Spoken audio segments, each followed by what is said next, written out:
Hello friends, എല്ലാവർക്കും സുഖമാണെന്ന് വിചാരിക്കുന്നു.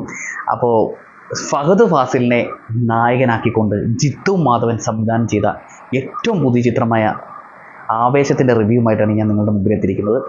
ആവേശം എന്ന് പറയുന്ന പേര് പോലെ തന്നെ നമുക്ക് ആവേശം നൽകുന്നൊരു പടമാണിത്. ഈ സിനിമയിൽ ഫഹദ് ഫാസിൽ ഒരു ഗുണ്ടയായിട്ടാണ് അഭിനയിച്ചിരിക്കുന്നത്. ഒരു ഗംഭീര പ്രകടനം. അതിൻ്റെ അകത്ത് സിനിമയിൽ ഫഹദ് ഫാസിൽ എന്ന് പറയുന്ന വ്യക്തിയേ ഇല്ല. ശരിക്കും രംഗണ്ണൻ മാത്രമേ ഉള്ളൂ. രംഗണ്ണൻ തകർത്ത് കളഞ്ഞു. സിനിമ എന്ന് പറഞ്ഞു കഴിഞ്ഞാൽ പുള്ളിയുടെ വൈബാണ്, അഴിഞ്ഞാട്ടമാണ് സിനിമ. നമ്മൾ ആ സിനിമയുടെ സിനിമ തിയേറ്ററിലോട്ട് ചെല്ലുന്നു. അവിടെ കുറച്ച് കോളേജ് പിള്ളേർ, എഞ്ചിനീയറിംഗ് പഠിക്കുന്ന കോളേജ് പിള്ളേരും അവരുടെ ലൈഫിലായിട്ട് അവരുടെ സീനിയറുമായിട്ടൊരു പ്രശ്നം ഉണ്ടാകുമ്പം അതിലേക്ക് എത്തിച്ചേരുന്ന അവരൊരു സഹായത്തിനെത്തുന്ന ഒരു ഗുണ്ടയുടെയും കഥ പറയുന്ന സിനിമയാണ്.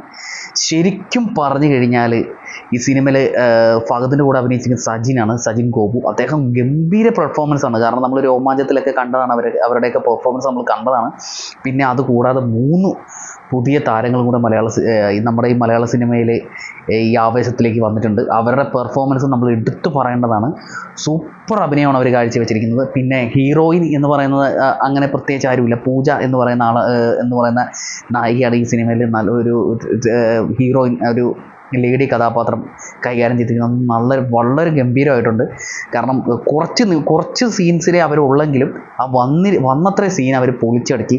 അതുപോലെ തന്നെ സുഷൻ ശ്യാമിൻ്റെ മ്യൂസിക് നമ്മൾ ബീറ്റിട്ട് പുള്ളി വേറെ ലെവലിൽ കൊണ്ടുപോകാം. നമ്മളെ ഒന്നും പറയാനില്ല. പാട്ടൊക്കെ എന്ന് പറഞ്ഞാൽ ഗംഭീരം. ഇത്രയും എന്ന് വെച്ചാൽ കണ്ടമാനം ആർട്ടിസ്റ്റുകളുണ്ട് ആ സിനിമയിൽ. സോങ്ങൊക്കെ ആണെങ്കിൽ എന്തോരം ജനങ്ങളെ വെച്ചുകൊണ്ടാണെന്നറിയാം സോങ്ങൊക്കെ ഷൂട്ട് ചെയ്തിരിക്കുന്നത്. അതൊക്കെ ഭയങ്കര രസമായിട്ട് എനിക്ക് തോന്നി. കാരണം അതിൻ്റെ അകത്തൊക്കെ അത്രയും ആൾക്കാരെ അത്രയും ഫ്രെയിമിൽ അത്രയും ഒരു ഉത്സവ ലഹരിയിൽ ശരിക്കും പറഞ്ഞാൽ നമ്മുടെ ഈ വിഷു പെരുന്നാൾ അടിച്ചു പൊളിക്കാൻ പറ്റിയ പടമാണ് ആവേശം. കാരണം ആ സിനിമ കണ്ടിട്ട് തീരണ്ടായിരുന്നു എന്ന് തോന്നിപ്പോകുന്നൊരു ഇതാണ്. കാരണം ഫഹദ് എന്താണ് ആ സിനിമയിൽ പെർഫോം ചെയ്തിരിക്കുന്നത്. നമ്മൾ ഇത്രയും കാലം കണ്ടിരിക്കുന്നൊരു ഫഹദേ അല്ല ആ സിനിമയിൽ. നമ്മൾ പുഷ്പയിലൊക്കെ നമ്മൾ കണ്ട ഫഹദ് ഈ സിനിമയുടെ ഒരു അരികിലേ ഉള്ളൂ എന്ന് നമുക്ക് പറയാൻ പറ്റും. അപ്പോൾ അദ്ദേഹം ആ സിനിമ മുഴുവനും തകർത്താടി ആ ഇമോഷൻസ് ഒക്കെ കൊണ്ടുവന്ന് വെച്ചിരിക്കുന്ന ഒരു കരച്ചിൽ വന്നു പെട്ടെന്ന് പുള്ളി ചിരിക്കുന്നു. പുള്ളിയുടെ ഇമോഷൻ അതിങ്ങനെ പുള്ളി ഡെലിവർ ചെയ്തിരിക്കുന്ന രീതി ഒരു രക്ഷയില്ല. അതിനകത്ത് പുള്ളി അഭിനയിച്ച് ആൾക്കാരെ കാണിച്ച് സിനിമ അല്ലെങ്കിൽ സിനിമ പേരുകളൊക്കെ മനസ്സിലാക്കിക്കുന്ന കുറേ സീൻസൊക്കെ ഉണ്ട്. അത് ഭയങ്കര പെർഫോമൻസ് ആണ്. എനിക്ക് തിയേറ്ററിൽ കയ്യടി, നമുക്ക് നിർത്താത്ത കയ്യടിയായിരുന്നു. ശരിക്കും പറഞ്ഞാൽ ശരിക്കും പറഞ്ഞാൽ ഒരു പക്ക എൻ്റർടൈനർ, ഫാമിലി മാസ് എൻ്റർടൈനർ. അതാണ് ആവേശം. എല്ലാവരും തിയേറ്ററിൽ തന്നെ പോയി അടിച്ച് പൊളിച്ച് ഈ പടം കാണണം.